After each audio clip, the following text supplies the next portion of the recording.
അടുപ്പിനകത്ത് മഞ്ഞക്കുറ്റി അടിച്ചു പോകുന്ന സാധാരണക്കാരനെ ബുദ്ധിമുട്ടിച്ചുകൊണ്ടല്ല, പരിരക്ഷിച്ചുകൊണ്ട് വേണം ഒരു വികസനം ഉണ്ടാവേണ്ടത്.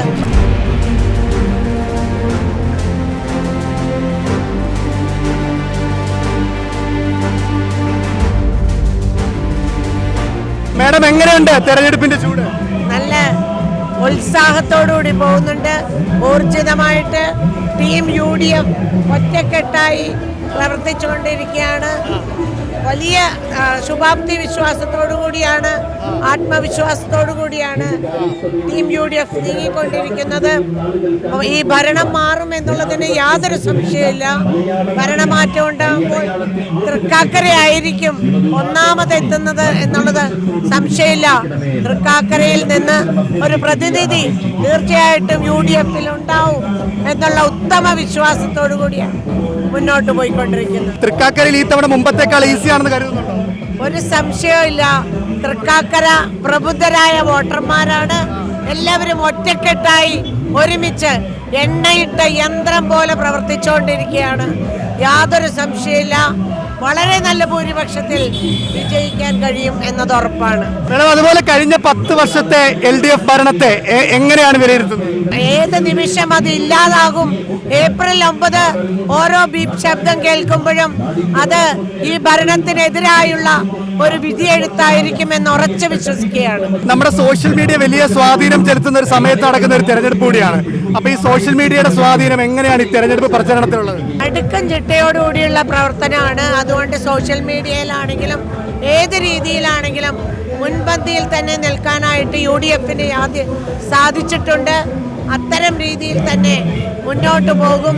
സോഷ്യൽ മീഡിയയിൽ എന്തു പറയുന്നു എന്നല്ല, അത് വാസ്തവമാണോ അല്ലയോ എന്നുള്ളതാണ് പ്രധാനം. മുൻപ് കേരളയിലെ കുറിച്ച് നടത്തിയ ഒരു പരാമർശം വലിയ വിവാദമായിട്ടുണ്ടായിരുന്നു. അപ്പോൾ UDF അധികാരത്തിൽ വന്നാൽ ഒരു അതിവേഗ ട്രെയിൻ സർവീസ് കേരളയിൽ പോലെ ഉണ്ടാവുമോ കേരളത്തിൽ?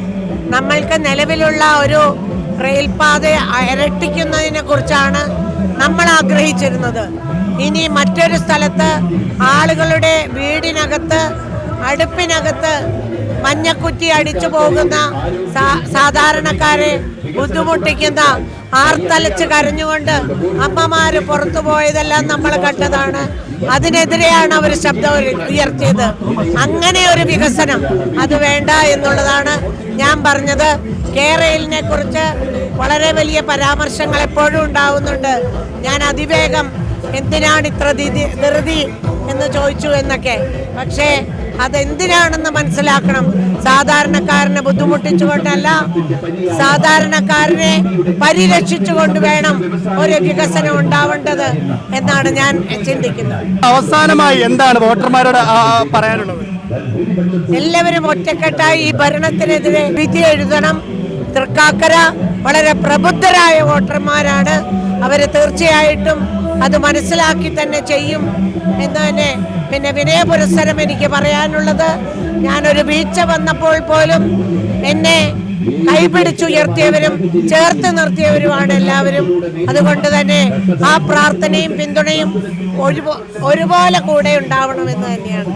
ഈ പ്രചരണ യാത്രയിലുടനീളം PT തോമസ് സാർ ഹൃദയത്തിലുണ്ടെന്ന് അറിയാം. ആ ശക്തി എങ്ങനെയാണ് നയിക്കുന്നത് മുന്നോട്ട്? സത്യം, അത് തന്നെയാണ് എൻ്റെ ശക്തിയും ഊർജവും.